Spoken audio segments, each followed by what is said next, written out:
We are recording and live.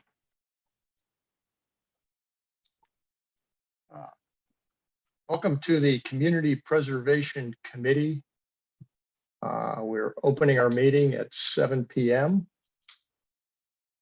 The first order of business on our agenda is our annual public information meeting, which has been posted and advertised as required in an effort to get the word out to all citizens of our fine city to join us in the meeting, bring us any of your questions that you may have about the workings of this committee, how we do things, and what issues they may have about possible projects or past projects that the CPC has recommended funding and that the City Council has appropriated money for.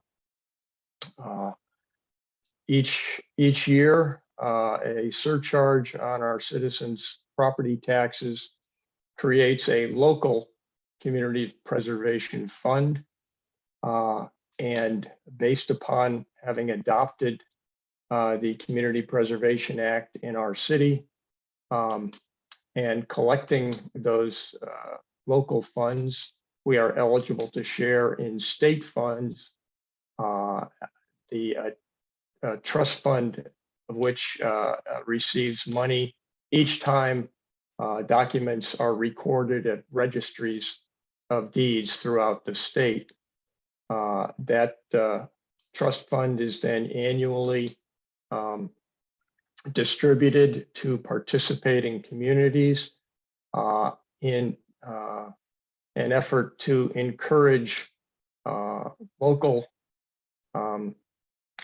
funds to be allocated to items which would not otherwise likely be funded through the general funds of the community in the categories of preservation of open space and recreational resources, preservation of historic resources, and preservation and support and creation of affordable housing opportunities. Caitlin, are you able to identify any members of the public which are joining us tonight? I see one attendee in the attendee list and listed as Andrew Levine, who's the Chief of Staff for the city. Okay. Just as a matter of formality, Andrew, welcome. And if you would like to ask any questions, you've got the floor now. Otherwise, we'll move on to our regular list of business items. That's too kind, Mr. Chair. I just logged on in case there are any questions or anything else, but just wanted to tune in. And is Chuck Griffin on? I thought there was a chance he might need to use my screen. He is on, Andrew. Excellent. Glad to hear it. Thanks, everybody. Okay. Chuck's here. Good. Okay. Good. Well, Yep.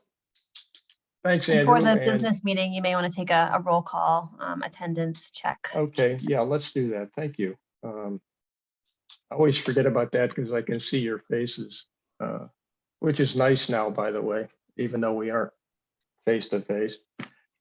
Okay. I'll do a roll call. Jane Healy. Here. Chuck Griffin. Chuck Griffin, are you here? I know I saw him. Well, we'll come back to Chuck. Don Little. I'm here. Oh, Chuck's here. Okay. Don Little. Present. Joe Morgan. Here. Mark Rosen. Here. Joe Texera. Here. Don Waters. Here. Tom O'Brien. Okay, so I guess Tom is the only absent member. like to take the opportunity to welcome, officially welcome Joe Texera as representing the Conservation Commission and taking Paul Healy's chair, which he kept warm for quite a few years. Okay, now we can move on to our general business category on the agenda. First item of business on there is the elections of the chair and vice chair, and similar to last year, I know we moved this into the next calendar year for the January meeting, and unless I hear an objection, I'd like to do the same and put it on the agenda for January's meeting. Okay, good. Okay, the FY23 projects update. We have, as I understand it, at long last received approval for all appropriations recommended in the last cycle. That's on your screen now. And it was a little bit of a longer process just because items came out of committee almost in smaller groups than they did in years past, because there was, I think, some issue in wanting to discuss with the general budget process of the city, the bonding questions and the large projects. In any event, we're all set and they're all approved. Anybody have any questions about that process or the projects themselves? Okay. The application is online on the city website, and as we started last year, it is to be filled out and submitted online. And Caitlin, I think that worked well for you last year. Did you have any problems with it? Nope, I think as an office, we thought that worked well and had some positive feedback from applicants. And then going forward, it'll allow us to be organized and attach our quarterly report to the specific project. So we think it's working well. Good.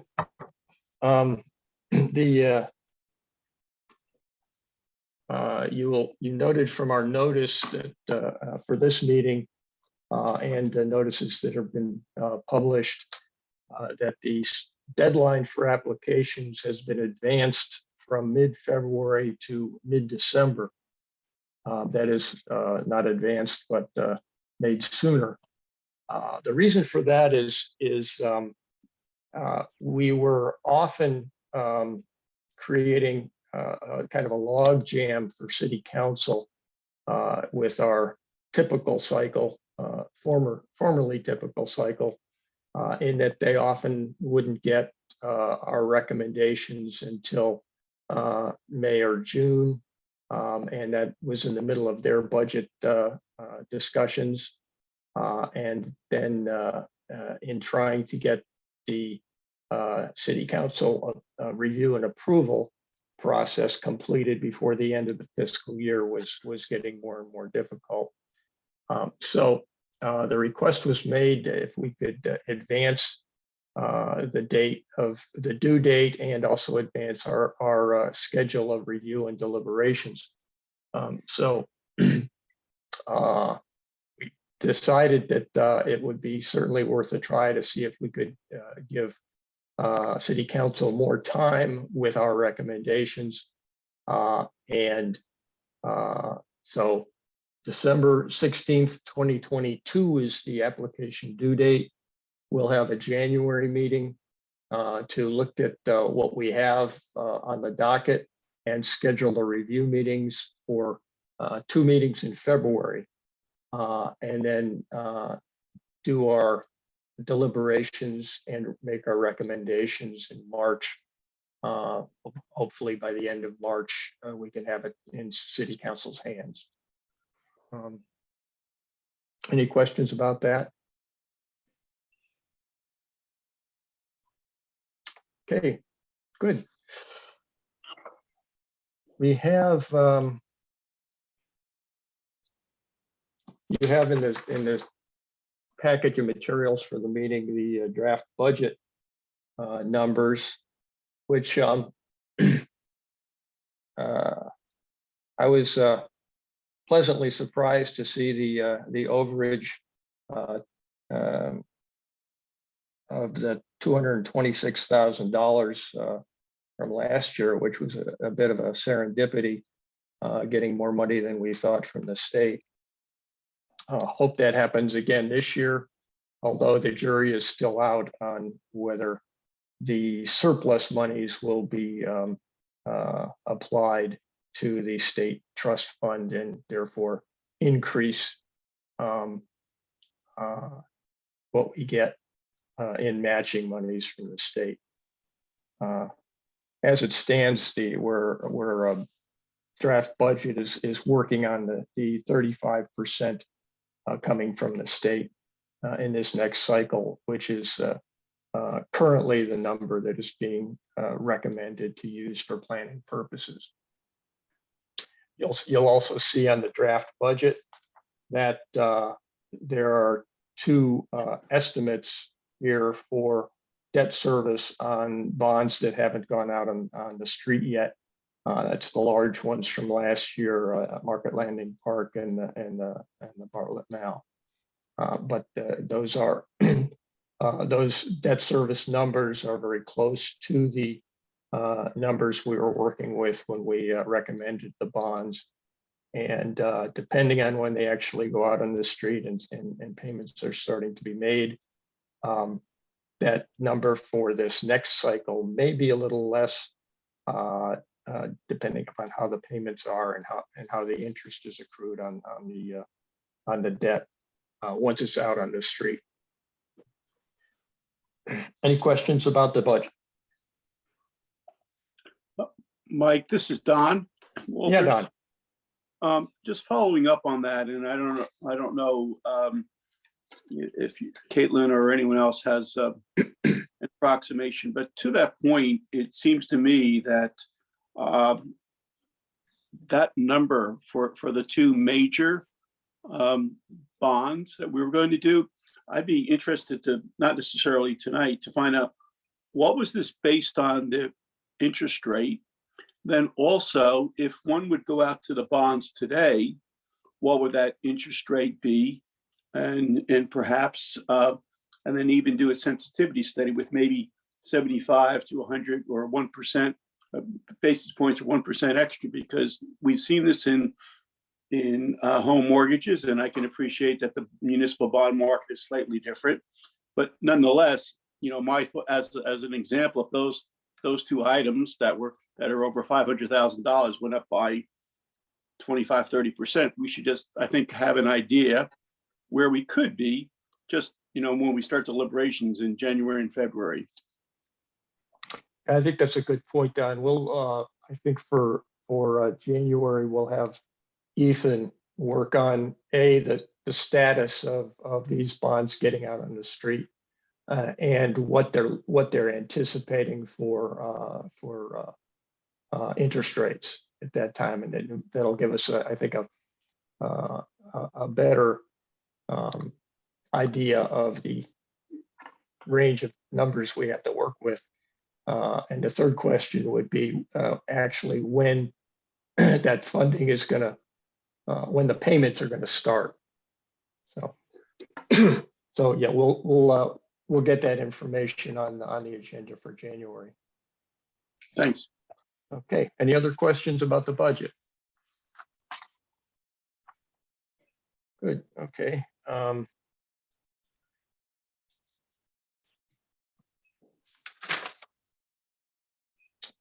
You also have referenced in the packet the quarterly reports for July 15 and October 15 for projects that are out there and ongoing.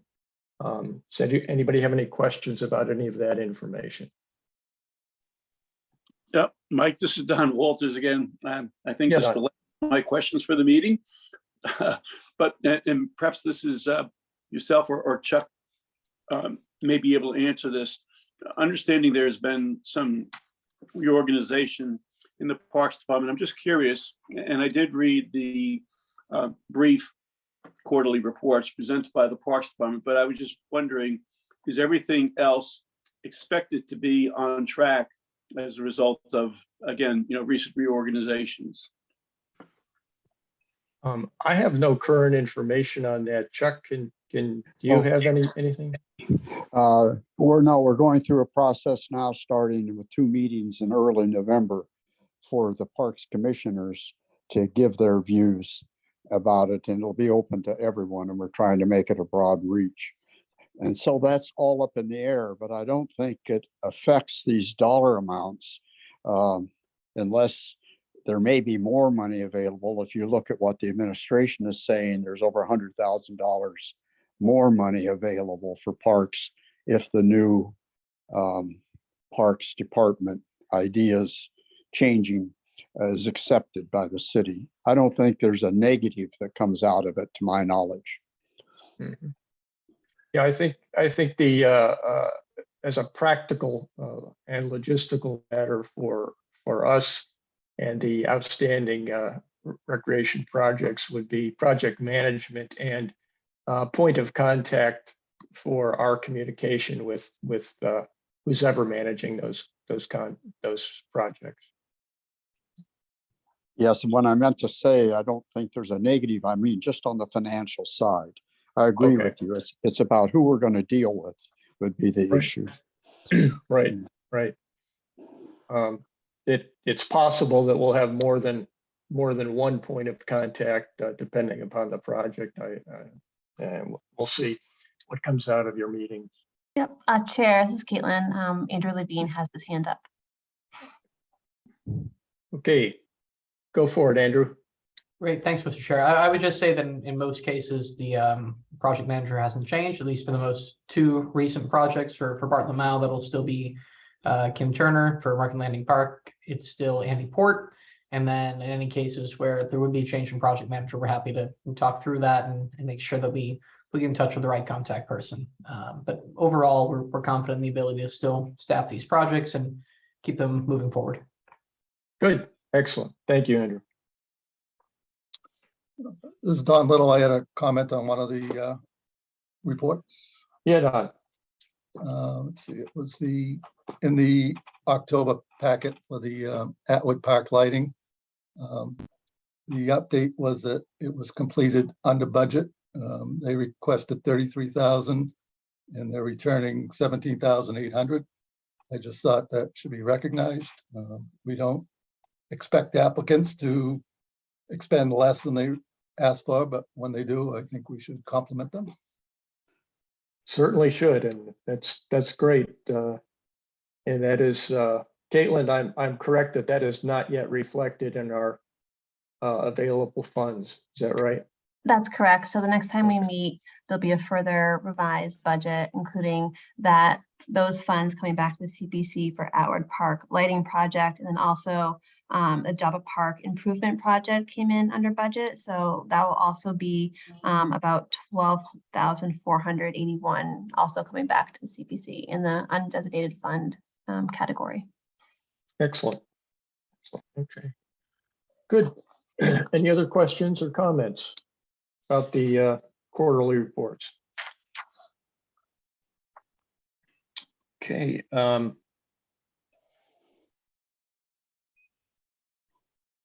Caitlin, are there any updates or additional information that's not reflected in the written packet from the planning office? Nope, not for me at this time. I don't see Andy Port in the panelist list, so I don't think he has an update this time because he's not here. Anything further from you? No, I'm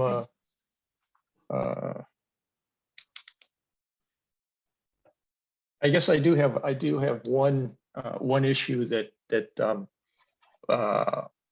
I have contacted the Community Preservation Coalition And by the way, if anybody isn't on their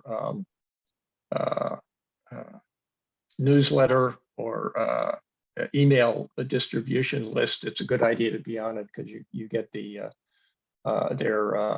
periodic newsletters directly, and they're full of interesting current information as well as examples of successful projects statewide, and other resources. And please feel free to use them as a resource if you have individual questions. I'm happy to, take your questions and be the point of contact with the coalition folks to get them answered. But you're also free to contact them directly.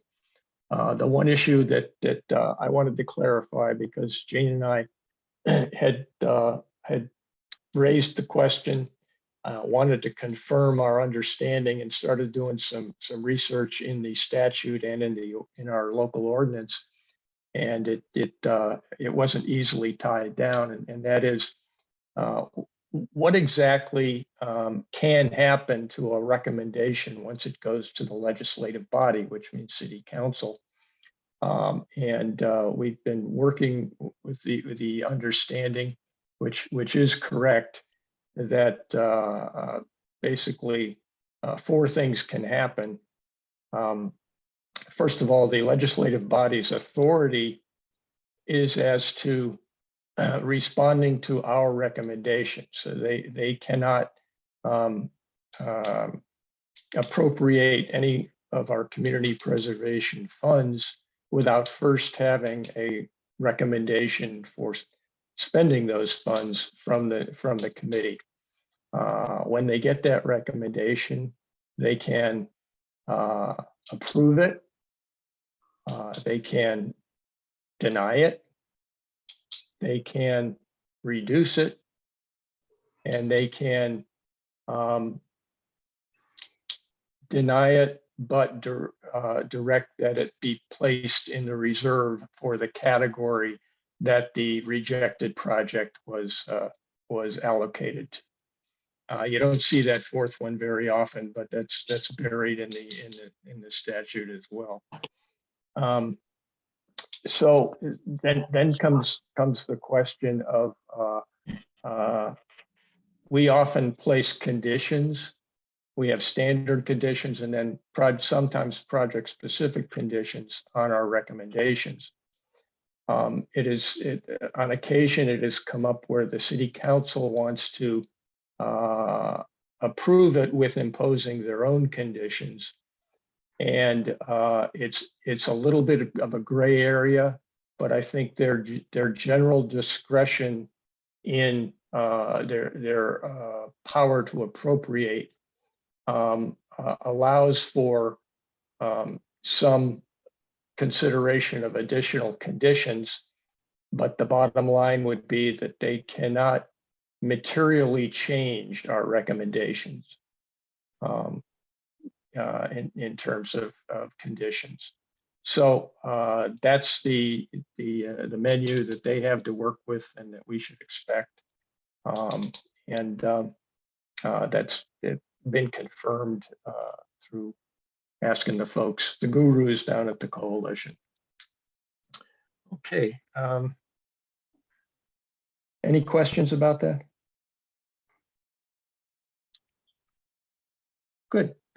We've got the approval of the minutes of, it doesn't seem possible, April 27, 2022.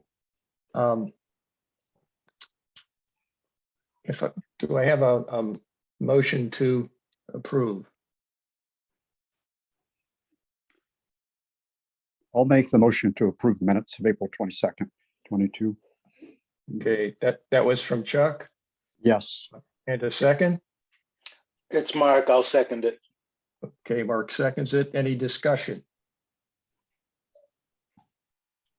Okay. Yes, there's one item, Mike, that I'd like to point out. I believe there was an error in the voting for the market landing park.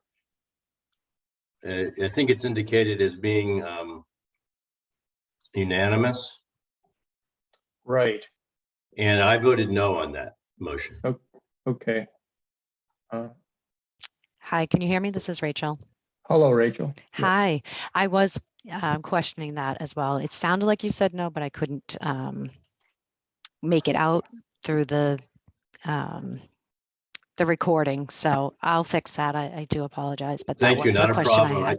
had. Yeah, I checked the recording too. I guess I recognize my voice a little bit better. Right. Yeah, I did hear it as a no also, and I have that recollection also. So thank you. Okay. All right. Thank you for clarifying. Thank you, Rachel. Any other questions or comments or discussion about the minutes? Okay, I will do a roll call on motion to approve as corrected the minutes of April 27, 2022. Chuck Griffin, Yes, Jane Healy, Yes. Don Little, Yes. Joe Morgan, Yes, Mark Rosen, Yes. okay, Don Walters, Yes. chair votes yes, and Joe, you can vote next time. How's that? I abstain. Okay. All right, the next meeting dates are referenced in our staff information. Thursday, January 19th, 7 p.m. That'll be a Zoom meeting as well. And